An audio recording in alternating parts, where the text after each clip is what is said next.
అందరికీ auto union Langar Houz అధ్యక్షులైనటువంటి మహేష్ అన్న గారికి, రగన్న గారికి, రాజన్న గారికి, యాదన్న గారికి, ప్రతి ఒక్కరికి, శ్రావణన్న, ప్రసాద్ అన్న, పేరు పేరున నాగేష్ అన్న గారికి బహుజన ఉద్యమాభివందనాలు. నేను కూడా ఆటో డ్రైవర్ని. ఇక్కడ నిన్న రేవంత్ రెడ్డి గారు ఏదైతే అవుట్ ఆఫ్ రింగ్ రోడ్ దాటి అవతలికి ఎలగొట్టండి డీజిల్ ఆటోలు ఏవైతే ఉన్నాయని చెప్పి ఆయన వివరించిండ్రో తక్షణమే బేషరతుగా మీరు వాడిన ఆ మాటను మాత్రము ఎన్నుకకు తీసుకోకపోతే నిరంతరము మాకు న్యాయం జరిగేంత వరకు కంపల్సరీ మా యూనియన్ ఆటో యూనియన్ జేఏసీ ఆధ్వర్యంలో వారి పిలుపు మేరకు నిరంతరం మేము ధర్నా చేసి మీకు బుద్ధి చెప్పే విధంగా ఎక్కడిదక్కడ ఇది మాత్రం శాంపిలే. రేపు రానున్న రోజుల్లో కంపల్సరీ ఎక్కడిదక్కడ దారుణాలుకలు చేసి రోడ్డు బందులు చేసి ఇక్కడనే ఒక భవండి ఒక 3 రాళ్లు పెట్టుకొని వంట చేసుకొని తినే స్థితి కూడా వస్తుంది.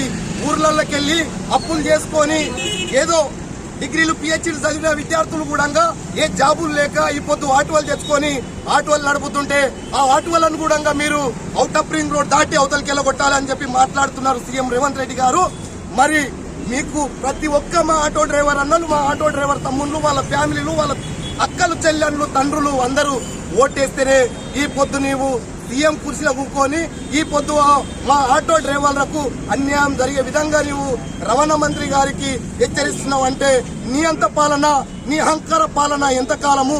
తెలంగాణ ఉద్యమంలో ఏదైతే జరిగిందో ఉద్యమము, ఆ ఉద్యమాన్ని ఉనికి ఉచ్చుకొని యథావిధిగా ఉద్యమం నడపడానికి జేఏసీ ఆధ్వర్యంలో కంపల్సరీ మేము మాటికి వెనుకపోమని చెప్పి ఈ సందర్భంగా నేను తెలియజేస్తూ, అదేవిధంగా మీరు బస్సులు బంద్ పెడతారు, ఆటోలకు బస్ గిరాకులు లేకుండా చేస్తారు.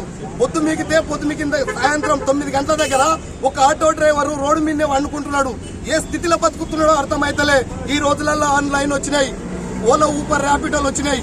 ఆ పరిస్థితిలో ఇంకా లైన్ మీద నడుపుకొని అడ్డాలు పెట్టుకునే వాళ్లకు అసలు తినడానికి కూడా రూములు కిరాయి కట్టలేనటువంటి పరిస్థితులలో ఉన్నారు. కానీ మీరు ఆ మాత్రం కూడా గ్రహిస్తలేరు. ఏదో నేను అందరి బాంధవుణ్ణి, అందరి నిరుపేద కుటుంబాల నుంచి వచ్చినటువంటి వ్యక్తిని, వీళ్ళ బాధలు నాకు ఎరకంటని అంటే మా బుద్ధి తక్కువై నీకు ఓటేసి గెలిపించినందుకు మాకు తగిన శిక్ష చేస్తున్నావు అని ఇప్పుడు స్పష్టంగా అర్థమైపోతున్నది. రేవంత్ రెడ్డి గారు బేషరతుగా నిన్న ఏదైతే మీరు అవుట్ ఆఫ్ రింగ్ రోడ్ దాటి ఎలగొట్టండి డీజిల్ ఆటోలు అన్నారో ఆ మాటను తక్షణమే బేషరతుగా ఎంత తీసుకోవాలని నేను ఈ సందర్భంగా తెలియజేస్తూ, నేను మీ బహుజన ఉద్యమకారుణ్ణి గార్లపల్లి మల్లన్న. జై భీమ్, జై భారత్.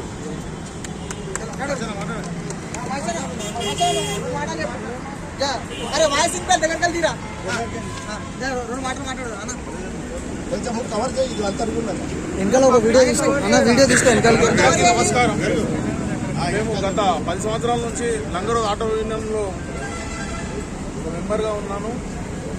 రేవంత్ రెడ్డి గారు మీరు ఏదైతే మీరు చెప్పారో డీజిల్ ఆటోలన్నీ ఓఆర్ఆర్ బయటికి తీసుకెళ్లాలని, తక్షణమే దీన్ని విత్డ్రా చేసుకోవాలని కోరుకుంటూ, ఇలాంటి ఆటో వాళ్ళు ఇంతకుముందు మా టాటా మ్యాజిక్లు ఉండే సార్, నువ్వు రాకముందు నీకు తెలుసో తెలియదు రేవంత్ రెడ్డి గారు, నువ్వు ఎప్పటికీ ఒక మినిస్టర్ కూడా కావు కాబట్టి ఇవన్నీ ఏం చేయాలో అర్థం కాక నీకు మా ఆటోల మీద పడ్డావు. ఫస్టే ఫ్రీ బస్ పెట్టి మా ఫోటోల మీద కొట్టినావు, మళ్ళీ ఇప్పటికీ ఇంకా మా భక్తుల మీద కొడదాం అనుకుంటున్నావు. రేవంత్ రెడ్డి, ఇది మంచి పద్ధతి కాదు. నువ్వు తక్షణమే ఇది విత్డ్రా చేసుకోవాలి. 385 జీవో ఏదైతే అంటున్నావో అది ఎంబడే విత్డ్రా చేసుకోవాలని కోరుకుంటూ, మాకు ఇంతకుముందు ఉన్న టాటా మ్యాజిక్లు ఉండే అవి పోయి ఇప్పుడు బజాజ్ డీజిల్ తీసుకొచ్చినాం. ఇప్పుడు ఆ బజాజ్ డీజిల్ తీసుకుపోయి కూడా నువ్వు బయటికి ఊరవతలకి పొలమేరకి ఎండేయడానికి మేము అంటుకుంటాలో ఉన్నామా, లేకపోతే ఆటో వాళ్ళే దొరికిరానికి ఇంకెవరు దొరకట్లేదా కొట్టడానికి వాళ్ళ కొడుకుల మీద?